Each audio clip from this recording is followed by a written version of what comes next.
మెప్మా అనేది మన ఆంధ్రప్రదేశ్ రాష్ట్ర ప్రభుత్వం నేషనల్ అర్బన్ లైవ్లీహుడ్ మిషన్ అనేటువంటి కేంద్ర ప్రభుత్వ పథకాన్ని అలాగే మరియు ఇతర రాష్ట్ర ప్రభుత్వ పథకాలను అమలుపరిచేటువంటి ఒక శాఖ అండి.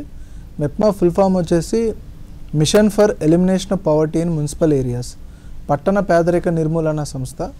మా యొక్క మిషన్ ఏంటంటే మహిళలు అలాగే పేదలు సంబంధించినటువంటి కామన్ ఇంట్రెస్ట్ గ్రూప్స్ ఎవరైతే ఉన్నారో వాళ్ళందరినీ గ్రూప్స్ చేయటము, వాళ్ళని సంఘటితపరచటము, వాళ్ళకి ట్రైనింగ్స్ ఇవ్వటము, వాళ్ళు సేవింగ్స్ చేసుకునే విధంగా వాళ్ళని మోటివేట్ చేయటము, అలాగే వాళ్ళకి ఎప్పటికప్పుడు ఫైనాన్షియల్ లోన్స్ ఇప్పించటము, దాని ద్వారా వాళ్ళని ఫైనాన్షియల్గా అలాగే సోషల్ సెక్యూరిటీ వాళ్ళకి ప్రొవైడ్ చేయటము, ఈ అన్ని కార్యక్రమాలు కూడా ఈ డిపార్ట్మెంట్ చేస్తూ ఉంటుందండి. దీని ద్వారా పేదరికాన్ని ఒక శాతాన్ని తగ్గించుకుంటూ మనం పేదరికం అనేటువంటి ఒక చక్రం నుంచి ప్రజల్ని బయటికి తీసుకురావడానికి, ముఖ్యంగా పట్టణ ప్రాంతాల్లో ప్రజలు, రూరల్ అంతా కూడా సెర్ప్ అనే డిపార్ట్మెంట్ చూస్తుందండి, అర్బన్ అంతా మెప్మా అనే డిపార్ట్మెంట్ చూస్తుంది.